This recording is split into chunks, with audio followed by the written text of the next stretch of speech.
Abantu rero bamaze kumva iriya ndirimbo baragira bati wari usanzwe uri umuhanzi se? Musanzwe muri abahanzi? Bati se kuva ryari? Ni hagati y'ibihumbi 2024 nibwo iyo mpano natangiye kuyumva. Nuko rero natangiye mpimba indirimbo nkajya nzandika gutyo, ndazihimba. Ubwo ni uburyo bumwe natangiranye bwo guhimba. Nyuma haza ubundi buryo bwo guhimba nkoresheje ijambo ry'Imana. Ubu nibwo numva nashyizemo ingufu, numva ko impano Imana yampaye ngiye kuyikoresha nashyizemo imbaraga. Muri iki gihe tugezemo ndatekereza ko ari cyo gihe Imana yashimyemo ko iyo mpano ikora mu buryo bwagutse. Nyuma y'urugamba tunesheje, tuzicarana na Yesu atugororere, atwambika amakamba atatse w'inyenye, aduhanagura amarira yose twarize. Nitwa Byukusenge Marie Jose, nkorera kuri channel yitwa Amabuye Mazima. Tuyikoreraho nk'abaririmbyi, ndirimbana n'abana banjye kuri iyo channel. Abantu babashije kuyumva bagiye bagira ibibazo bambaza, ngiye kubasubiza mu magambo makeya. Ariko mbere yo kubasubiza reka nsenge gatoya. Ndagushimye Mana yacu, ndagushimye kuri Imana idukunda kandi twitaho. Tuguhaye ikaze muri uyu mwanya ngiye gufata kuganiriza abantu bawe, ubane nanjye, uhagararane nanjye, kandi ukomeze kubana natwe, kandi nabo ukomeze kubana nabo.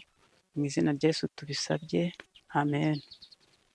Abantu rero bamaze kumva iriya ndirimbo baragira bati wari usanzwe uri umuhanzi se?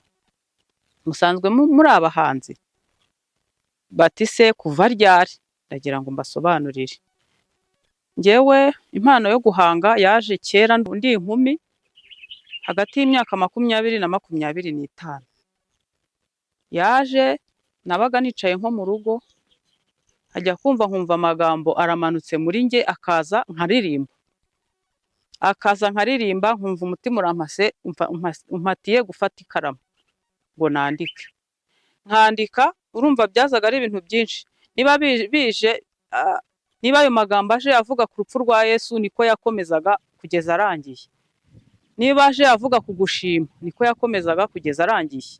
Nkayandika bikaba texte nini, bikaba amagambo menshi. Nyuma namara kuyandika nkagenda nyagabanyamo ibitero na rufure. Urumva icyo gihe ni hagati y'ibihumbi 2024 nibwo iyo mpano natangiye kuyumva. Nuko rero natangiye mpimba indirimbo nkajya nzandika gutyo, ndazihimba.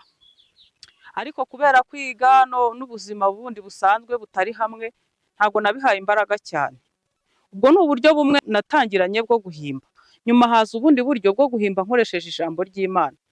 Nabona ijambo ry'Imana rimfashije cyane, rihora riri shyashya muri njyewe.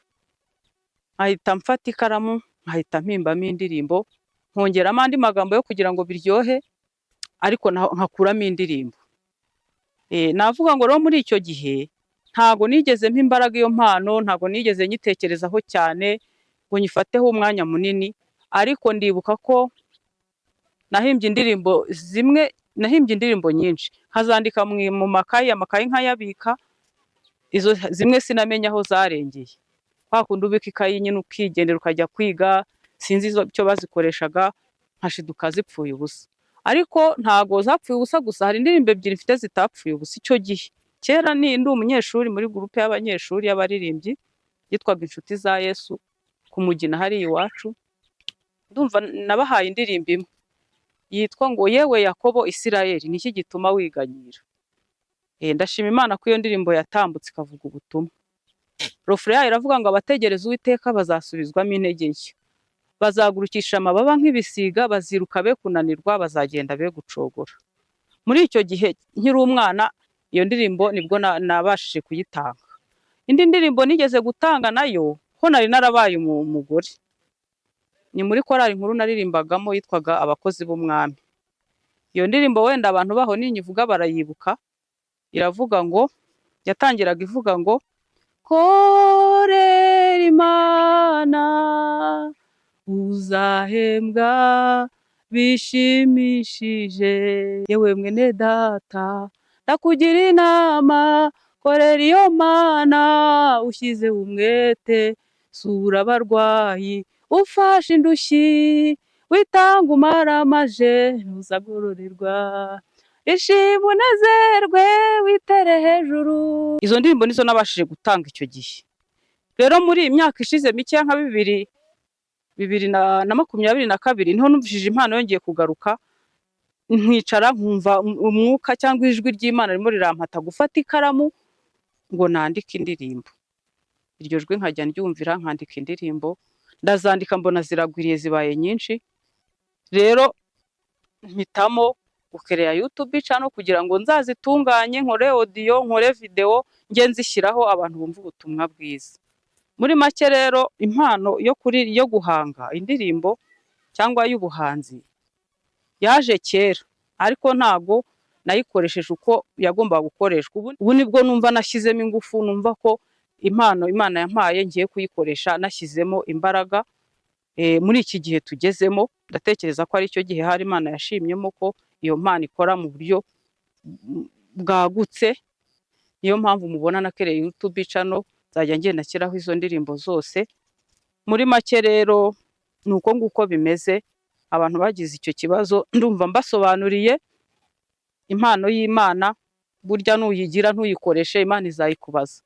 Imana ishimwe yuko yakomeje kumba hafi impano yampaye, nkaba ubu numva ngiye kuyikoresha uko yayimpaye. Ntabwo izayimbaza, ubu ngiye kuyikoresha pe, indirimbo zijye ku mugaragaro, abantu bazumve, abantu bagende bihana, bakizwe, basubizwemo imbaraga, basubizwemo ibyiringiro, kuko amataranto Imana yaduhaye agomba gukora akabyara umusaruro. Murakoze, Imana ibahe umugisha. Reka dusoze dusenga. Uwiteka Mana, ndagushimye, gushimiye aka kanya ikiganiro, ndakwinginze cyane kugira ngo ukomeze usange abantu bawe bagere kuri iyi channel Amabuye Mazima, bumve ubutumwa, bumve indirimbo iriho, kandi bazumve n'izindi tuzagenda dushyiraho n'ijambo ry'Imana ko umwuka azajya dushoboza. Ndakwinginze rero Uwiteka ukomeze kubana n'abantu bawe, kandi natwe ukomeze kubana natwe no kudushyigikira. Mu izina rya Yesu mbisabye, amen.